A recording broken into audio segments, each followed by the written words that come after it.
கர்த்தராகிய இயேசு கிறிஸ்துவின் நாமத்தினால கூடி வந்திருக்கிற யாவருக்கும் மனமார்ந்த அன்பின் வாழ்த்துதலை தெரிவித்துக் கொள்கிறேன். கர்த்தர் தாமே உங்களை ஆசீர்வதிப்பாராக. அல்லேலூயா. தேவன் அன்பாகவே இருக்கிறார். அன்புள்ள தேவன் தம்முடைய அன்பின் பாதையில் நிச்சயமாகவே உங்களை நடத்துவாராக. அல்லேலூயா. இந்த நாளில் வாசித்த வசனத்தின் பிரகாரமாக கர்த்தரை துதியுங்கள், அவர் நல்லவர், அவர் கிருபை என்றும் உள்ளது. அல்லேலூயா. இந்த நாளிலும் ஆண்டவர் அவருடைய கிருபையை எந்நாளும் உங்கள் சிரசின் மேலே வைக்கிற தேவனாக இருக்கிறார். அல்லேலூயா. ஒருபோதும் அவருடைய கிருபையை உங்களை விட்டு என்ன செய்ய மாட்டார், எடுக்கவே மாட்டார். அல்லேலூயா. ஆகையால் தேவன் என்னை விட்டு விலகிட்டாரோ? இல்லவே இல்லை. அவர் கிருபை என்றும் உள்ளது. அல்லேலூயா.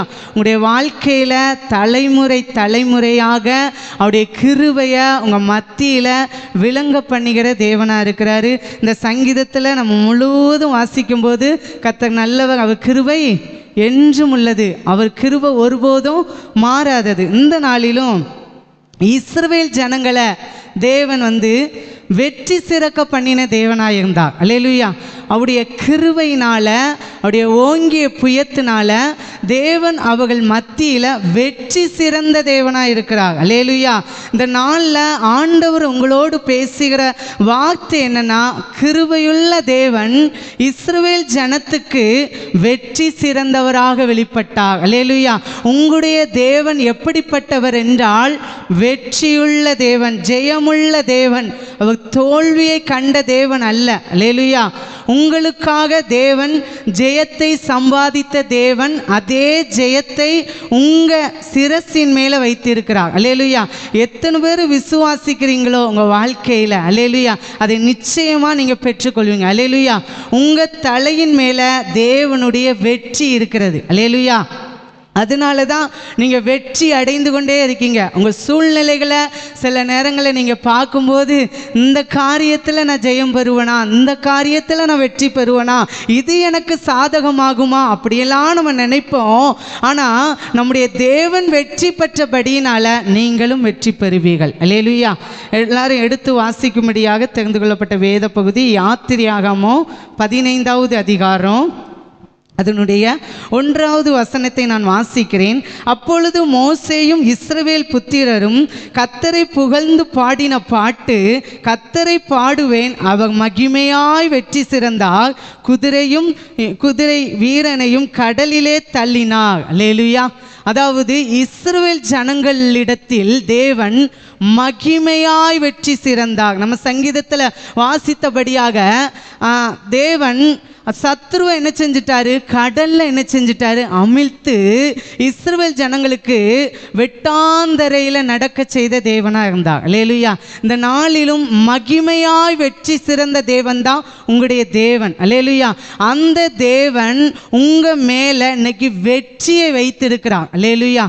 இந்த நாள்லையும் என் வாழ்க்கையில பலதரப்பட்ட தோல்வியே அப்படின்னு நீங்கள் அந்த வார்த்தையை கேட்டுக்கொண்டிருக்கலாம். இன்னைக்கு சத்துரு வெட்கப்படும்படியாக நீங்கள் சொல்லுங்க, என் தேவன் வெற்றி சிறந்தார். அல்லேலூயா. என் தேவன் வெற்றி பெற்றார், என் தேவன் எனக்கு வாசலை திறக்கிறவர். அல்லேலூயா. இஸ்ரவேல் ஜனங்கள் கானானை நோக்கி பிரயாணப்பட்டு கொண்டு இருக்கும்போது செங்கடல் அவர்களுக்கு தடையா இருக்கிறது. அந்த ஜனங்கள்லாம் நினைச்சாங்க, நாங்கள் எகிப்திலிருந்து வந்தோம், இந்த ஜனங்கள் எங்களை கொன்று விடுவார்கள், பின்னால் பார்வோனுடைய ரதங்கள் குதிரைகள் இவங்களுக்கு விரோதமாக எழும்பி கொண்டு வராங்க, எப்படி நம்ம ஜெயத்தை சம்பாதிக்க போகிறோம், நம்முடைய வாழ்க்கை தோல்விதான் முடிஞ்சு அப்படின்னு எண்ணிக்கொண்டு இருந்தாங்க. ஆனால் கர்த்தர் அவர்களுக்கு வழியை திறந்தார். அல்லேலூயா. இன்னைக்கும் ஆண்டவர் வெற்றி பெற்றபடியினால உங்களுக்காக தேவன் வாசலை திறக்கிறவர். அல்லேலூயா. உங்களுக்காக தேவன் நன்மையின் வாசலை திறந்து அதன் வழியாக தேவன் உங்களை நடக்க பண்ணுகிற தேவனா இருக்கிறார். அல்லேலூயா.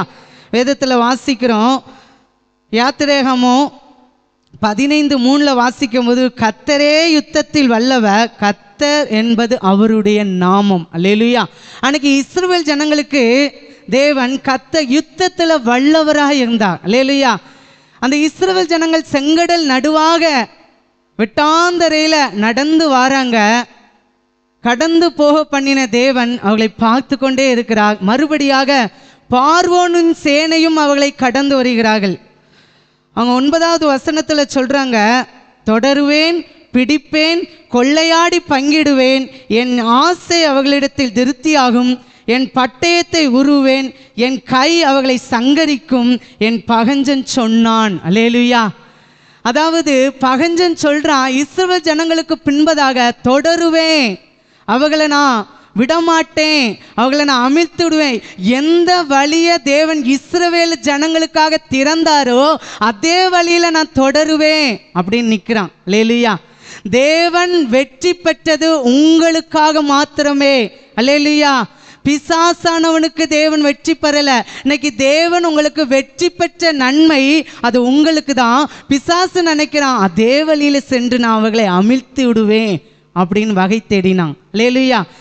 அடுத்தபடியாக நம்ம பார்க்கும்போது 10வது வசனம், உம்முடைய காற்றை வீச பண்ணினே கடல் அவர்களை மூடிக்கொண்டது, திரளான தண்ணீர்கள் ஈயம்போல அமிழ்ந்து போனார்கள். அல்லேலூயா.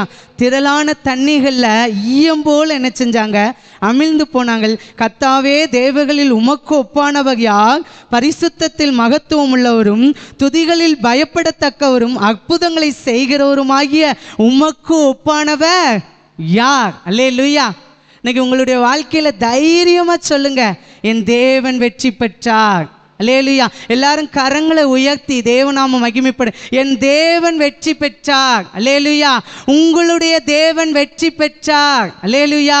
உங்களுக்காக வாசலை திறக்கிறவர். அல்லேலூயா.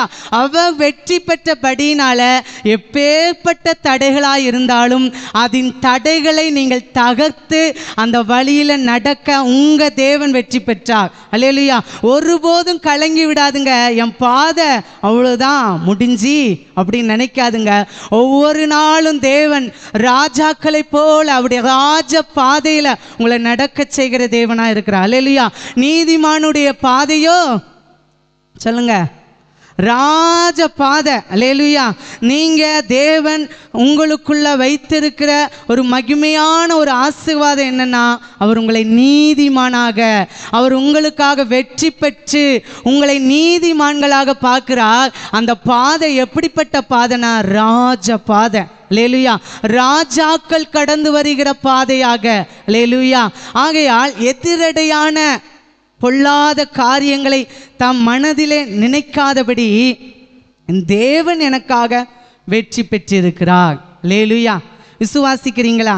என் தேவன் வெற்றி பெற்றிருக்கிறார். அல்லேலூயா.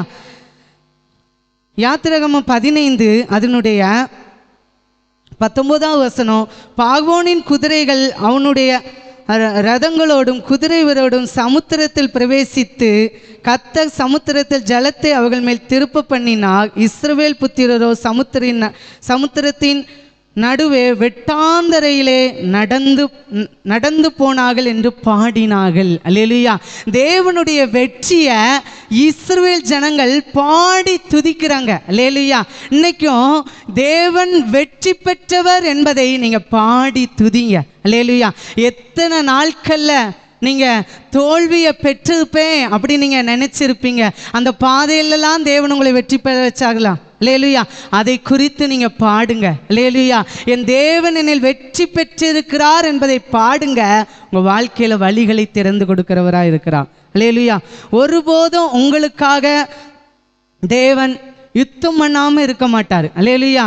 சத்ருவை மடங்கடிக்கும்படியாக தேவன் உங்களுக்காக யுத்தம் பண்ணுவார். அல்லேலூயா. ஆகையால் ஒருபோதும் கலங்கி தியங்கி நின்றாங்க. கர்த்தர் உங்களுக்காக ஜெயம் பெற்றவர். இந்த ஒரே வார்த்தையே தான் இன்னைக்கு ஆண்டவர் என்னோடு பேசின இந்த வார்த்தையை மறுபடியுமாக நாங்களோடு பேசுகிறேன். உங்களுடைய தேவன், என்னுடைய தேவன் வெற்றி பெற்றவர். அல்லேலூயா. ஆகையால் எனக்கு தோல்வி இல்லை. விசுவாசத்தை அறிக்கை பண்ணுங்க. அல்லேலூயா. நான் நம்புகிறத, நான் விசுவாசிக்கிறத அறிக்கை பண்ணுவேன் அப்படின்னு முடிவெடுங்க. அல்லேலூயா.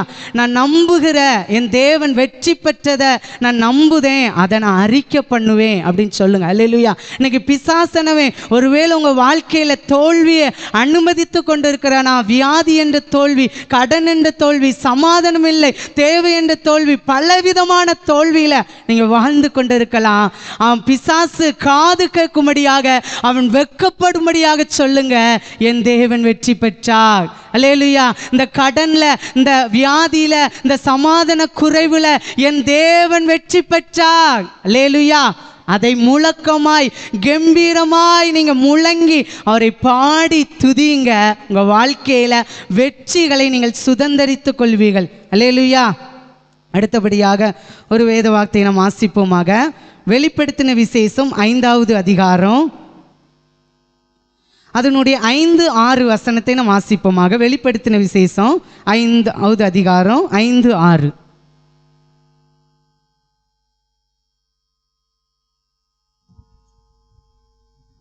அப்பொழுது மூப்பர்களில் ஒருவன் என்னை நோக்கி, நீ அழ வேண்டாம், இதோ யூதா கோத்திரத்து சிங்கமும் தாவீதின் வேருமானவர் புஸ்தகத்தை திறக்கவும் அதன் 7 முத்திரைகளையும் உடைக்கவும் ஜெயங்கொண்டிருக்கிறார் என்றான். அப்பொழுது இதோ அடிக்கப்பட்ட வண்ணமாயிருக்கிற ஒரு ஆட்டுக்குட்டி சிங்காசனத்திற்கும் 4 ஜீவன்களுக்கும் மூப்பர்களுக்கும் மத்தியிலே நிற்க கண்டேன். அது 7 கொம்புகளையும் 7 கண்களையும் உடையதாயிருந்தது. அந்த கண்கள் பூமி எங்கும் அனுப்பப்படுகிற தேவனுடைய 7 ஆவிகளேயாம். அல்லேலூயா. இங்கே வேதத்தில் வாசிக்கும்படியாக இந்த சம்பவம் உங்களுக்கு எல்லாருக்கும் நல்லா தெரியும். அதாவது புஸ்தகத்தை திறக்க யாருமே அந்த இடத்துல இல்லை, அதை வாசிக்க யாருமே இல்லை. அப்போதான் யோவானுக்கு மூப்பர்களில் ஒருவன் சொல்கிறான், நீ அழ வேண்டாம், இதோ யூதா கோத்திரத்து சிங்கமும் தாவீதின் வேறுமானவர் புஸ்தகத்தை திறக்கும் அதன் 7 முத்திரைகளை உடைக்கும் ஜெயங்கொண்டிருக்கிறார். அல்லேலூயா. அதை திறக்கும்படியாக, அதை வாசிக்கும்படியாக இயேசு கிறிஸ்து ஜெயம் கொண்டிருக்கிறார். அல்லேலூயா. அந்த இடத்துல திறக்கும்படியாக யாருமே இல்லை அப்படின்னு நினைத்து அழுறாங்க. ஆனால் மூப்பர்களில் ஒருவன் சொல்கிறான், யூதா கோத்திரத்தின் சிங்கம் தாவீதின் வேறுமானவர் இயேசு கிறிஸ்து ஜெயம் கொண்டிருக்கிறார். அல்லேலூயா. இந்த நாளிலும் ஆண்டவர் உங்களோடு பேசுகிற வார்த்தை என்னன்னா, உங்களுக்காக வாசலை திறக்கும்படியாக நான் ஜெயம் எடுத்திருக்கிறேன், நான் ஜெயம் கொண்டிருக்கிறேன் அப்படின்னு சொல்றார். அல்லேலூயா. ஆகையால் எந்த சூழ்நிலையிலும் கலங்கி நின்று விடாதீர்கள். என் கர்த்தர் எனக்காக ஜெயம் எடுத்திருக்கிறார், அவர் வெற்றி பெற்றிருக்கிறார், அவர் ஜெயம் கொண்டிருக்கிறார். ஆகையால் நானும் வெற்றி பெறுவேன். அல்லேலூயா. உங்க வாழ்க்கையில தோல்வி என்பது இல்லை. கர்த்தர் உங்களுக்குள்ள வெற்றியை தருகிற தேவனாய், ஆசீர்வதிக்கிற நன்மையுள்ள தேவனாக இருக்கிறார். ஆகையால் எந்த சூழ்நிலையிலையும் நீங்கள் கலங்கி விடாதீர்கள். கர்த்தர் உங்களுக்காக நன்மையை செய்து ஆசீர்வதிக்கிற நல்ல தேவனாக இருக்கிறார்.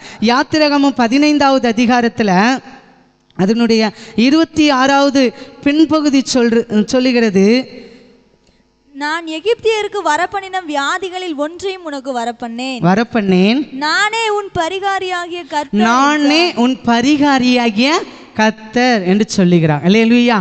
உங்களுக்காக ஒரு பரிகாரி இருக்கிறாருங்க. அல்லேலூயா. அவர் உங்களுக்காக யுத்தம் பண்ணி உங்களுக்காக ஜெயித்து இன்னைக்கு உங்கள் வாழ்க்கையில் நன்மை அடைய வேண்டும் என்பதற்காக அவர் பரிகாரியாக இருக்கிறார். அல்லேலூயா. நான் ஆண்டவருடைய வார்த்தை சொல்லுகிற பிரகாரமாக நானே உன் பரிகாரியாகிய கர்த்தர். அல்லேலூயா. அதனால் உங்கள் வியாதிக்கு தேவன்தான் பரிகாரி, அவர் தான் ஜெயம் பெற்றிருக்கிறார், அவர் தான் பரிகாரத்தை செய்யும்படியாக ஜெயித்த தேவனாக இருக்கிறார். அல்லேலூயா. ஆகையால் உங்கள் வாழ்க்கையில் எனக்கு யார் பரிகாரம் செய்வார்கள், எனக்கு என்ன பரிகாரம் அப்படின்னு அலைந்து நீங்கள் திரிய வேண்டியதில்லை. உங்களுக்காக அவர் பரிகாரம் செய்திருக்கிறார், உங்களுக்காக ஜெயித்து இன்னைக்கு அவர் நல்ல ஒரு பரிகாரியாக இருக்கிறார். எந்த சூழ்நிலையிலும் தைரியமா சொல்லுங்க, என் தேவன் எனக்கு பரிகாரி. என் வியாதிக்கு, என்னுடைய சமாதான குறைவுக்கு, என்னுடைய தரித்திரத்துக்கு, எல்லாவற்றுக்கும் ஜெயித்த தேவன் என் பரிகாரியாய் இருக்கிறார் என்பதை வெற்றி முழக்கமிடுங்க, பாடி கொண்டாடுங்க. கர்த்தர் உங்க வாழ்க்கையில பெரிதான நன்மையான காரியங்களை நிச்சயமாக செய்து முடிக்கிற நல்ல தேவனா இருக்கிறார். கேட்ட வசனத்தின்படியாக, வார்த்தையின்படியாக எல்லாவற்றிலும் உங்களுக்கு ஜெயத்தை தந்து உங்களுக்கு உங்களுக்கு ஜெய பாதையிலே நீங்கள் நடந்து செல்லும்படியாக கர்த்தர் உங்களுக்காக ராஜரீகம் பண்ணி கொண்டிருக்கிறார். ஆகையால் எந்த சூழ்நிலையும் கண்டு சோர்ந்து துவண்டு கலங்கி போய்விடாதுங்க. கர்த்தரை நல்லா பாடி துதிங்க. அவர் கிருபை என்றும் உள்ளது என்று அவருடைய வெற்றியின் முழக்கத்தை எந்நாளும் பாடி பாடி அவருடைய உயர்த்தி துதித்து கொண்டே முன்னேறி கடந்து சென்று கொண்டே இருங்க. தோல்வியை நீங்கள் ஜெயமாய் மாற்றிக்கொள்வீர்கள். அல்லேலூயா. கர்த்தர் தாமே இந்த வார்த்தையின்படி உங்களை ஆசீர்வதித்து திரளாய் உங்களை பெருக பண்ணுவாராக. ஆமென்.